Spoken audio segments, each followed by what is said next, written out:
Hello, everyone. Happy Sunday. Welcome to Facts and Two Cents. How are you all doing? Hope you are all doing well. We are doing well in New York. It is snowing. It's our first snow of the year, actually. So we are getting, I think yesterday was our first, but it's not really anything big. It's just like um, just a little bit of flutters. And of course, if you're a New Yorker, it's like, oh my gosh, it's snowing outside. Oh my gosh, it's a snowstorm. And it's just like a flake. We do get a little dramatic in New York when it comes to snow, but it's a little bit of a flake. It's actually nice to see, but it's kind of one of the wet ones that it's not sticking. So it's just like, ugh. So hopefully at some point today we'll have the nice fluffy ones that sticks and makes the ground all nice and clean and everything else. But we shall see. But anyways, what is going on in our world, in our royal world, in our Sussex world? Well, they are silent. And I was like, yep, you just stay silent wherever you are. But I saw this yesterday on X and it was just, my goodness. It's wonderful that people are still getting so much out of this documentary or docu-series, I should say. If you don't know, it's the Me You Can See docu-series about mental health. It's about 6 parts with Oprah, produced by Oprah and Prince Harry. And it's an amazing docu-series, one of the most, I would say, important docu-series about mental health anywhere. And obviously Harry shared his personal life and his personal journey.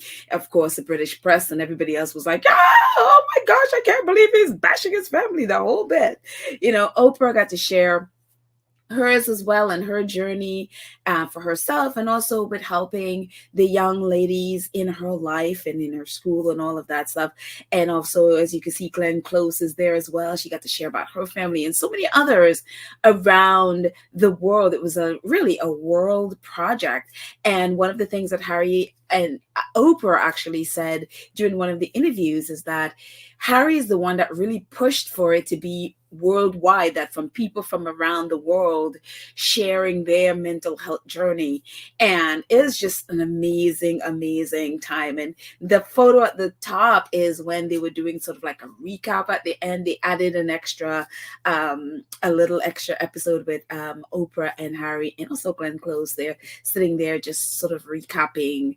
And they brought together all of these mental health professionals to come together and really talk about it and ways that they can help. It was just an amazing experience. So it is on Apple if you haven't seen it, and if you have Apple TV or Apple, definitely go on there and watch. It's amazing. Again, Prince Harry and Meghan, Oprah, they have done such incredible work and such important work. And it always pains me that the people, especially in the UK, who needs this so desperately are usually the ones that have listened to the tabloids and have not watched it or have bashed something that they haven't seen.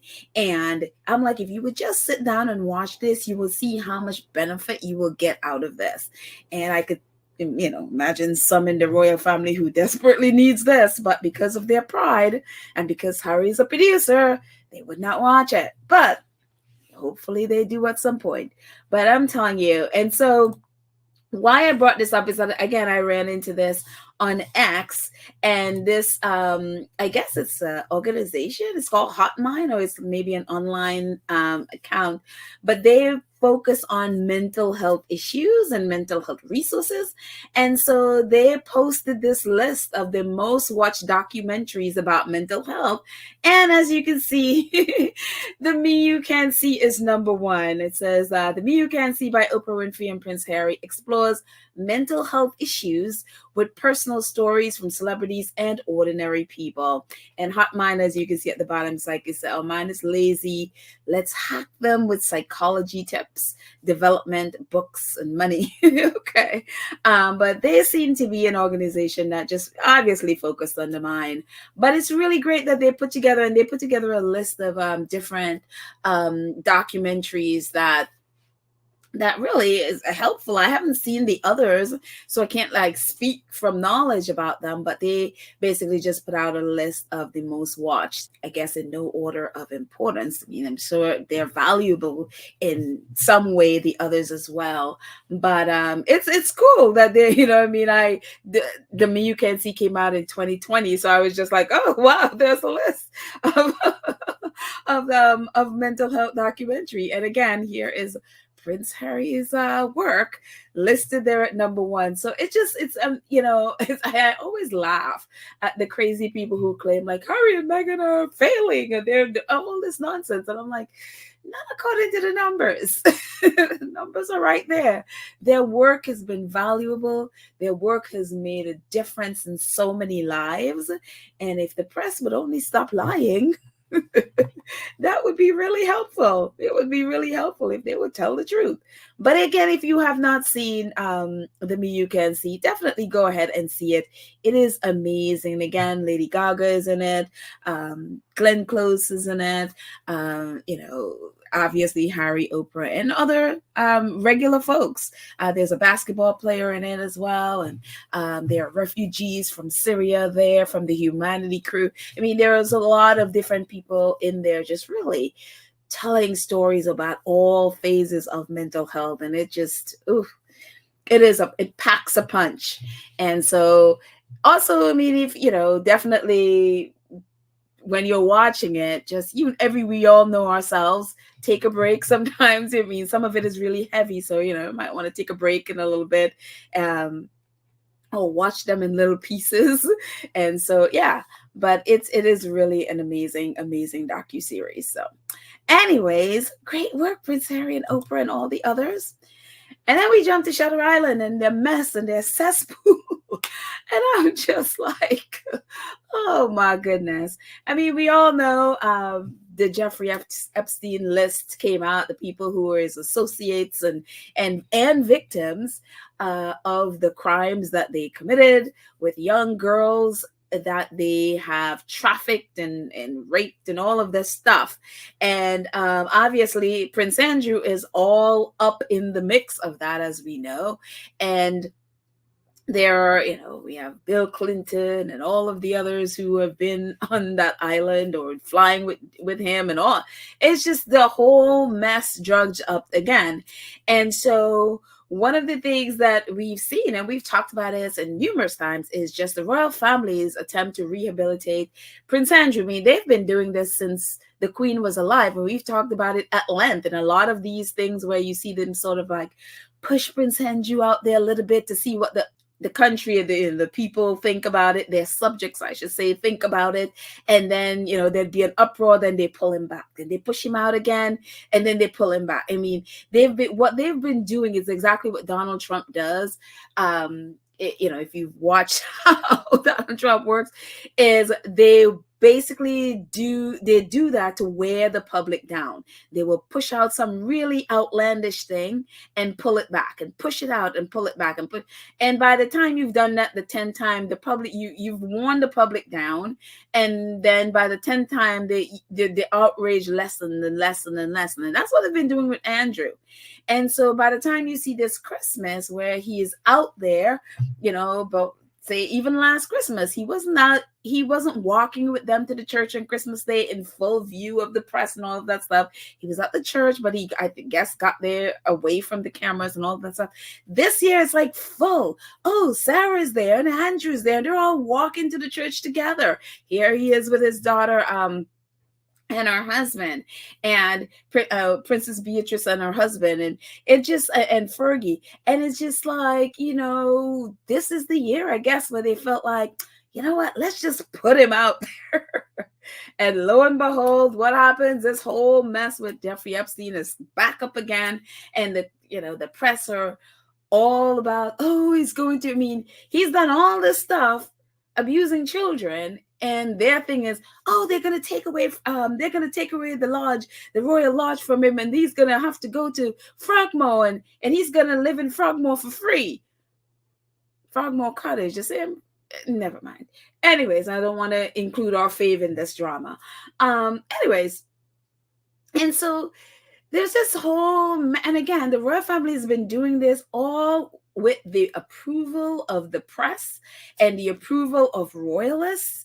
In spite of what Andrew has done, they have been trying to get him back into royal life, even though sometimes they're like, he will never come back into royal life. They've been trying to push him out, all with the approval of the press and the approval of some parts of the British public. So when all this drama happened a few days ago, when the list was finally released by the judge in New York, or is it a judge in Florida? I forgot. It's a judge in Florida.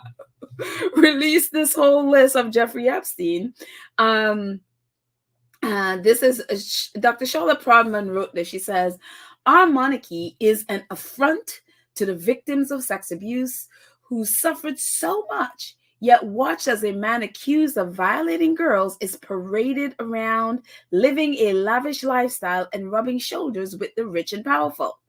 Let's not forget, the Queen claims to champion," the Queen as in Queen Camilla, claims to champion victims of male violence, yet doesn't seem to mind being in public company of a man accused of such abuse.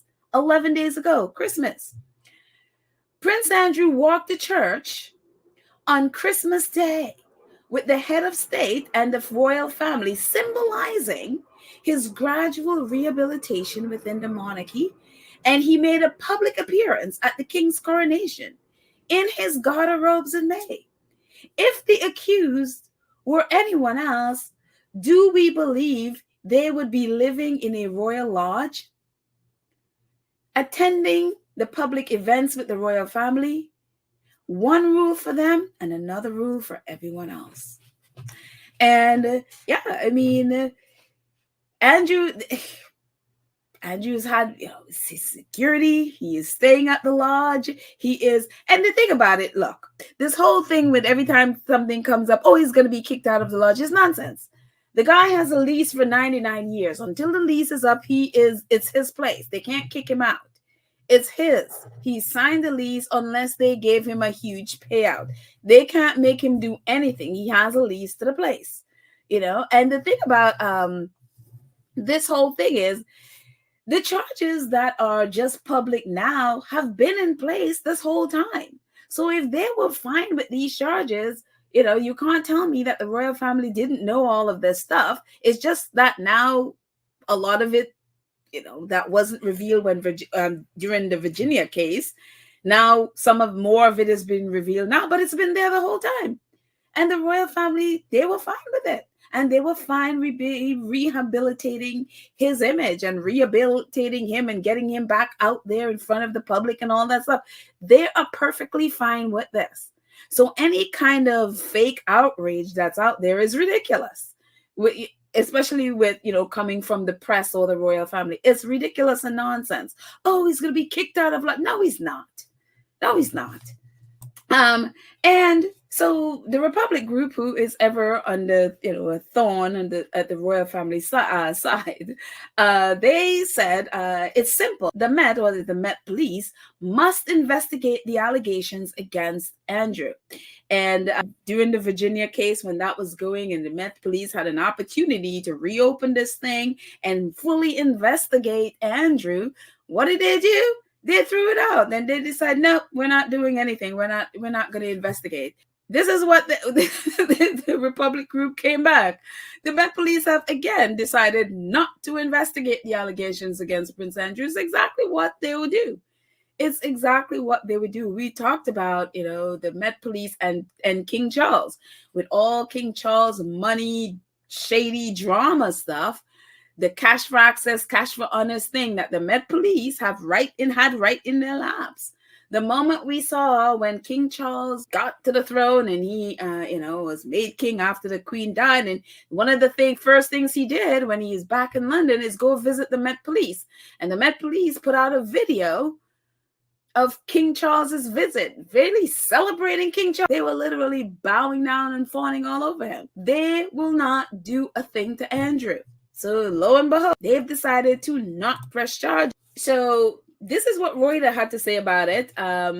police, or Met Police, sorry, this went under the picture there. Met Police basically says no new investigation into Prince Andrew's allegation. And this is what the article from Reuters says. The anti-monarchy group Republic said on Thursday it reported Andrew again to detectives, saying the authorities had not properly looked into the allegations and the case should be reopened. However, the MPS, or Metropolitan Police, says no new inquiry has been started. They said, we are aware of the release of court documents in relation to Jeffrey Epstein. The MPS said in a statement, as with any matter, should any new relevant information be brought to our attention, we will assess it. Not that we, look into the matter ourselves because we have detectives and that's what they're there for. And the documents are right there online and we can just read it and figure out if there's new stuff in there, which there is. Oh no, if someone else other than our detectives whose job that is decide to bring to our attention any new information about Andrew's extracurricular activity, then we will think about doing something about it. Until then, we have other things to do. Like, bowing down to King Charles and all the other things that they do. But yeah, they're not going to do a thing. They are not going to do a thing. It's the reason why I've always been concerned about the Metropolitan Police and all of these powerful white men in the press, how there's never any real investigation into anything. And there are no consequences, it seems, for all of their bad behavior, especially with kids or young people. Yeah, they're not going to do a thing. They are not going to do a thing. Anyways, my thing with this whole thing with Andrew, and I've always believed this is always my stance on this, no matter what people want to say about Prince Andrew, is my belief has always been, if you can accept King Charles, then you can accept Prince Andrew. Because for me, they are one and the same. There's no difference. King Charles and Jimmy Savile was his bestie. And also there was that pedophile priest as well, which I forgot to bring in here as well. Prince Charles's relationship with them. And we all know how notorious Jimmy Savile is. And also here's Prince Andrew with Jeffrey Epstein. For me, there is no difference. There is no difference. If you can accept King Charles as king and, want to basically whitewash his horrible history, then you could do the same for Andrew. Because again, neither of them have any right to be leading or being head of state of anything with it, especially Charles, with not only his relationship with with Jimmy Savile and others, but with all of his financial shady dealings and all of that stuff. And people want to sweep all those things under the rug and pretend that Charles is this saintly person. But the dastardly Andrew. The reason why Charles can't do anything to Andrew is because Andrew knows where the bodies are buried, especially when it has to do with Charles. Charles cannot say anything to Andrew because, again, they're no different. So for me, this whole fake outrage against Andrew, it's just like, yeah, but your king is no different. So what are you outraging about Andrew about? Charles is no different. In fact, many in the royal family are no different. Lord Mountbatten, hello. Queen's cousin who was in prison recently for the same thing, raping a woman at his castle. I mean, all of these men seem to be like this. Not the whole family, but these men seem to be like this. And then the hypocrisy of Camilla, she has been lauded really about her work with domestic violence, women who suffer domestic violence. I mean, I've always talked about that just being nonsense. That's just stuff to hide who these people really are. I mean, again, this woman has never apologized for what she did to Princess Diana.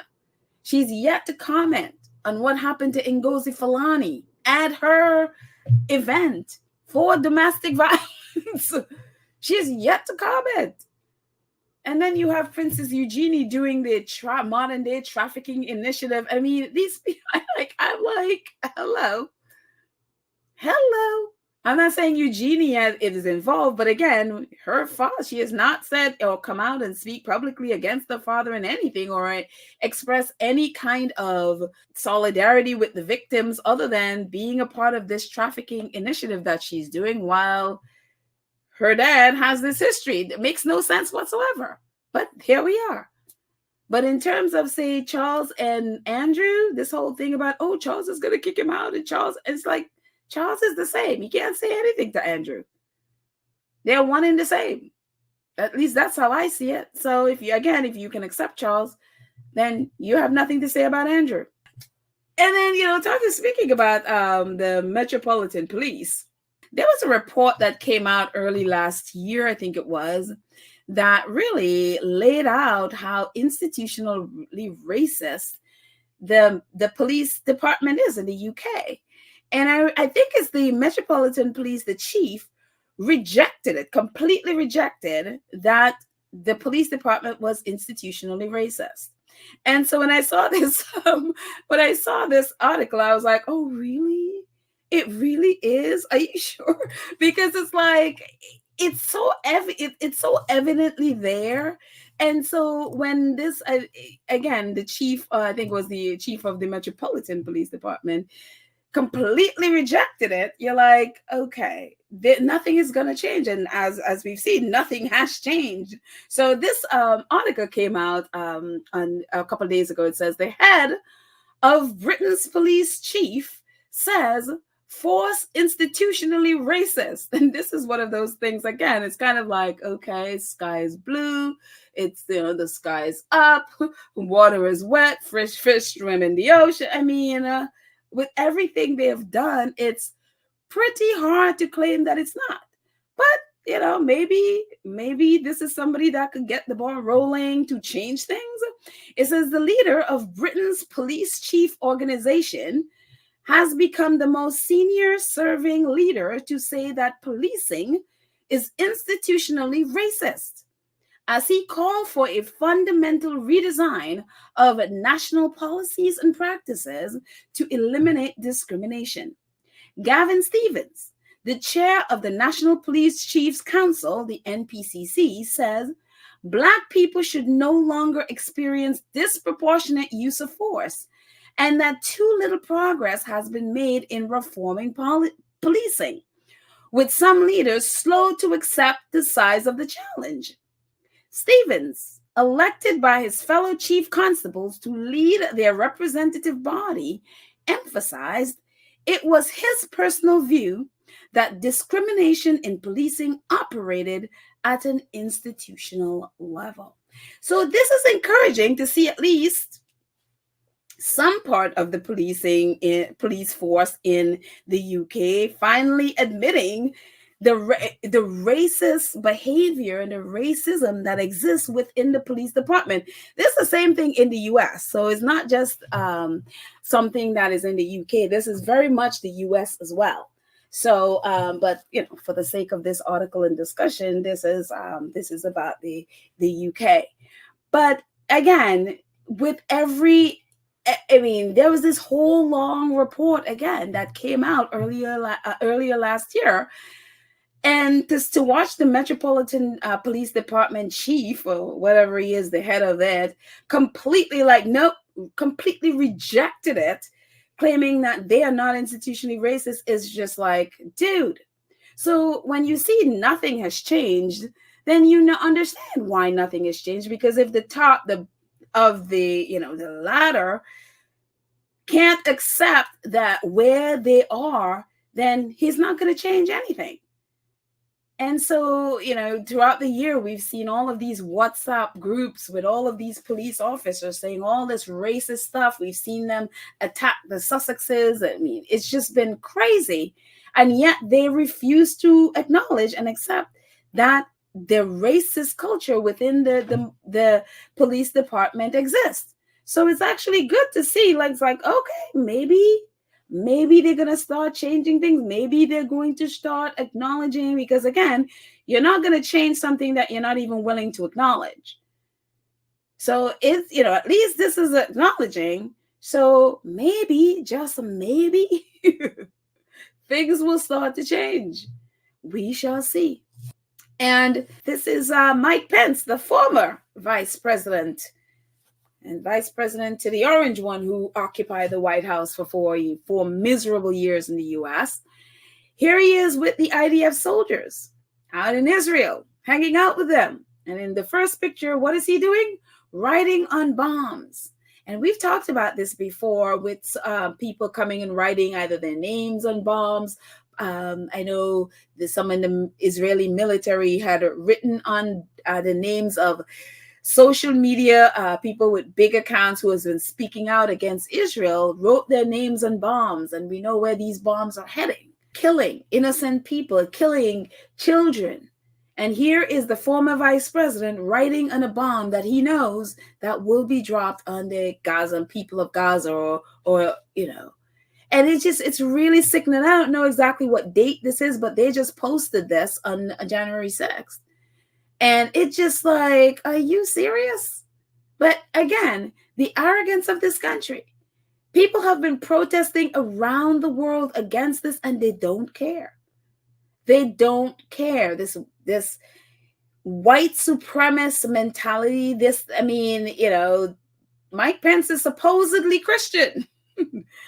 And Biden is supposedly Christian, but they're these Christian Zionists. And it's scary. I remember one time someone writing about Mike Pence. They're like, sorry, if you think Trump is scary, Pence is worse. And here is Mike Pence writing. I don't know what he's writing on it, but the fact is they know where these are heading. Wherever these land, people will die. And here they are glorifying it. It is truly sickening. And what if, we've talked at length to what the Israeli military has been doing in Gaza. Innocent people. This is how much they care about Black and brown life. It is unbelievable to me. And we've talked about Wael Eldado before. I remember when they were doing the Times Magazine, Person of the Year, and then quite a few people who've been supporting Palestine mocked up these covers as the People of the Year were Palestinian journalists. And one of those people that you see Motaz and Bisan and Baiplestia and the others, and Saleh and the others, but one of those people, the one in the with the green circle, Wael Eldado, in the early stages of the genocide against Palestine, Israel killed his wife and 2 children, and I think either his mother or father as well.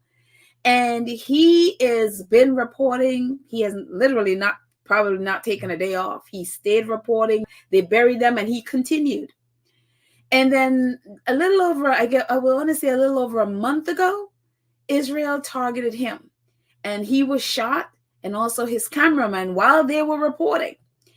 And his cameraman, Sameh Abu Adaka, that's him at the bottom there, he was also shot, and he was killed. And that's him in the red circle.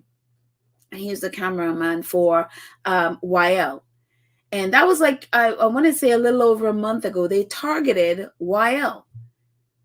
And the next day, Wael, bandaged up and everything, was right back on the job. Right back on the job working. And he's a Al Jazeera journalist. But today, what happened today? Today they killed his son. He has 2 people left in this world, his son and his daughter. And today they killed his son, Hamza. And his son is also part of the press team. He's also a journalist. And Dr. Omer Solomon said, quoting Wael, he says, Hamza was not part of me. He was all of me. He was the soul of my soul. And that's what Wael said. And this is Wael at the bottom with his son Hamza there. And they're about to bury him. This all happened today. And says, there are no words left to describe the cruelty and the evil of Israel's crimes anymore. First, they murdered the wife, 2 kids, and grandchild of Wael Eldado while he was reporting on air. Then he himself was struck, but survived a month later. And today they murdered his son, Hamza, who has also been reporting on their crimes. More journalists have been killed by Israel than in any other conflict zone, and even their families are not spared. It is sickening. I swear, if it was only the crimes they committed against this single man, it would be enough to damn an entire nation. May Allah unite you and your family in the eternal gardens of paradise, their brother Wael Dado. And that is him and his daughter there at their funeral, I guess, funeral procession. And again, they're not, as Dr. Omar was saying, they don't just target the person. A lot of the journalists, and they have now killed 109, they have wiped out the entire family. And it's really, I mean, again, if any of these people, God forbid, should seek revenge against Israel, they would then be labeled terrorists after all that Israel has done to them. They murdered his wife and 2 kids and grandchild. They shot at him. They killed his cameraman. And now today they killed his son. If this man were to take revenge on anyone, any of those soldiers, any Israeli for this, he will then be labeled a terrorist. And that's for me why I can't label any person in Gaza, any person, any resistance person, a terrorist. Because when you see stuff like this, you're like, wait a minute, who is the terrorist here?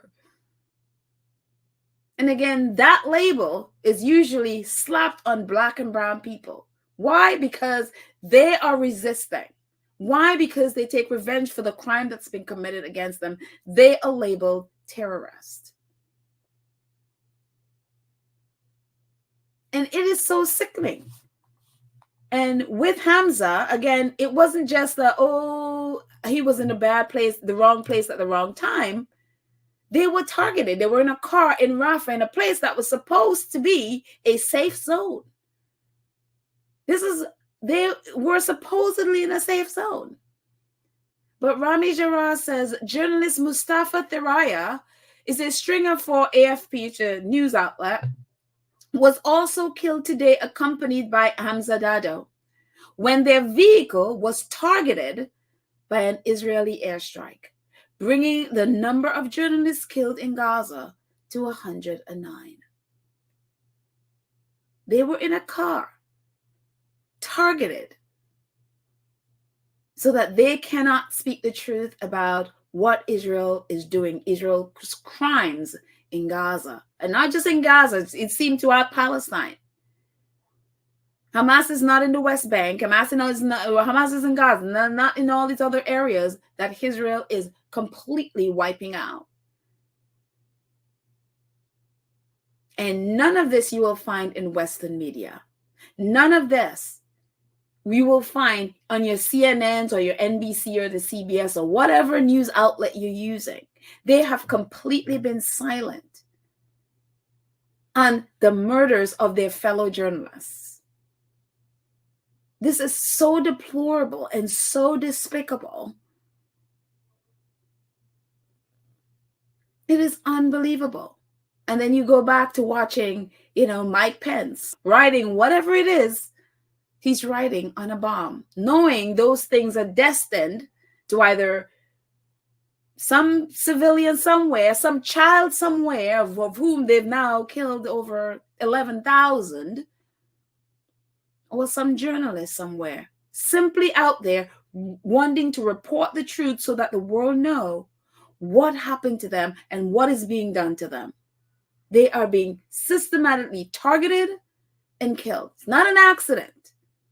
They are literally being targeted.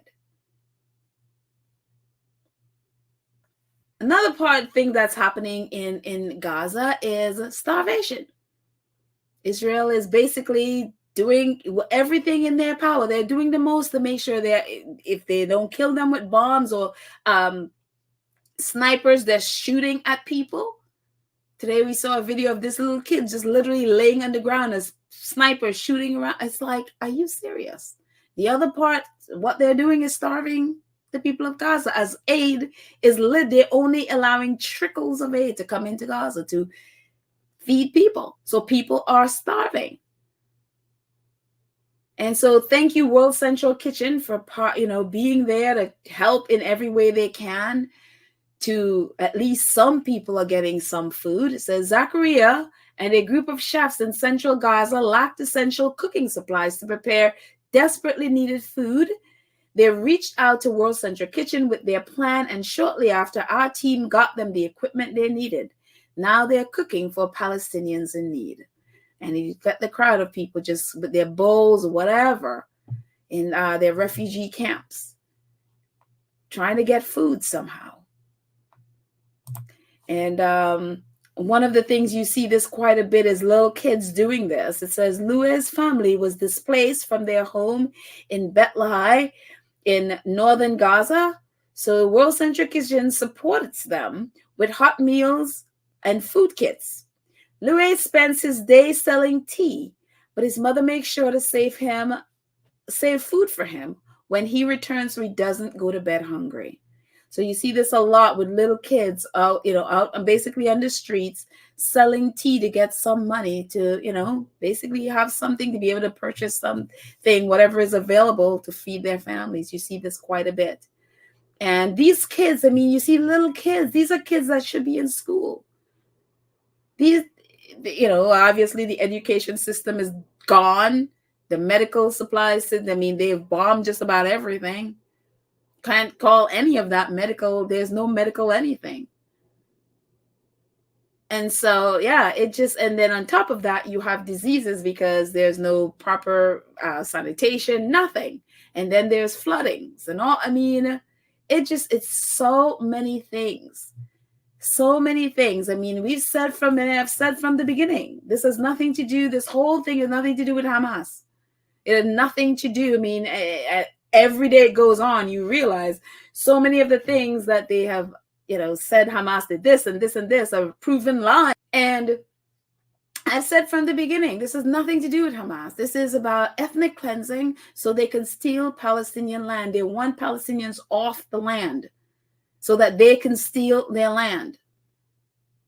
And they have gone so far as to, I think it was in the West Bank, to go into those money places, steal millions of dollars, and arrest the people who are working there, claiming that, they're funding Hamas, and stole millions of dollars from those places.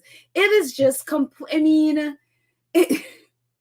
Israel's crimes are it's unreal. And all of this done with the aid and support of the U.S. government. While the majority of the world just stand there watching like, what do we do? Thank you, South Africa, for standing up and being like, okay, no, we're going to take the lead on this, and we're not going to sit back and allow this to happen. And so on Thursday, the South Africa is bringing their case against Israel in the International Court, in the International Justice Court, whatever it's called, at The Hague. So we hope and pray that those people would do what is right and condemn Israel for what it's doing. It's unbelievable. But here we are.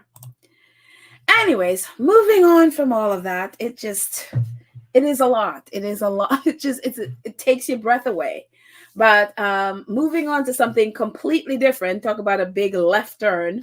The Emmys were last night. I didn't even realize until I started seeing things pop up on social media. I was just like, I didn't realize that was happening. Again, I don't really pay much attention to award shows because I could never sit through any of that stuff anyway. But it was really great to see one of my favorite actresses growing up, Jasmine Guy, won an Emmy for a show that she's doing called The Chronicles of Jessica. And I'm like, I never heard of this show before. I was like, okay. I think it's like an autistic child, I think, having either autistic or something, and she has like these karate skills or something, and I was like, I never heard of this show before. again, I don't watch TV, so I hadn't paid attention. But it was so great. And if you remember Jasmine Guy, any of us grew up with Jasmine Guy, from the Cosby Show, and then Denise leaving the Cosby household to go to college and jump into a different world. I think she was on the show for, I think, the first season, and then she left. That was when she was pregnant, I think, with Zoe now. And so she left, and then, but the show went on, and part of that show was Jasmine Guy as Whitley Gilbert. And it was just, Whitley Gilbert was just everything. My name is Whitley Gilbert. And her and Dwayne Wine.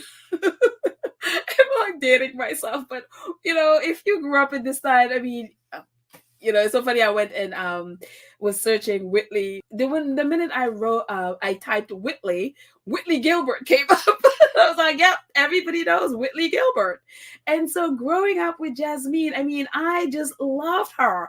I loved her sass and all of that stuff. And I was really surprised even when she was like, oh, really? She started dating Dwayne, and then I think they got married on the show and everything.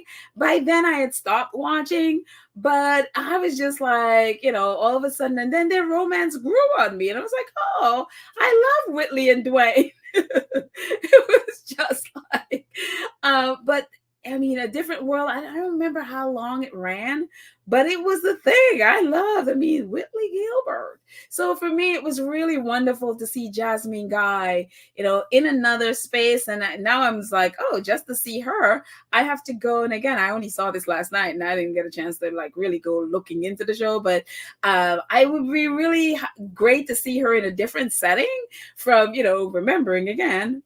Last time I saw her, she was Whitley Gilbert. And so, but congratulations to Jasmine Guy. So happy for her. And it's just like, you go, girl. You get your gold. You get your Emmy. So absolutely wonderful. So congratulations. So anyway, that's it, guys. Thank you so much to our awesome moderators, Lydia, Trish, Nelly, Karen, M, Cookies and Cream, Black Queen. How are you all doing? Thank you so much for all that you do for the channel. I appreciate you so very much. Thank you. And to all of our awesome 2 Cents crew who support the channel on a monthly basis, thank you all so much for, I mean, gosh, I literally could not do this without you, so thank you. And all of you who support the channel in the chat, whether it's super thanks, super stickers, super chats, all the ways you support, PayPal, Cash App, thank you all so much. I appreciate you in every single way. So thank you all. Have a fantastic day, and I shall see you next time. Bye.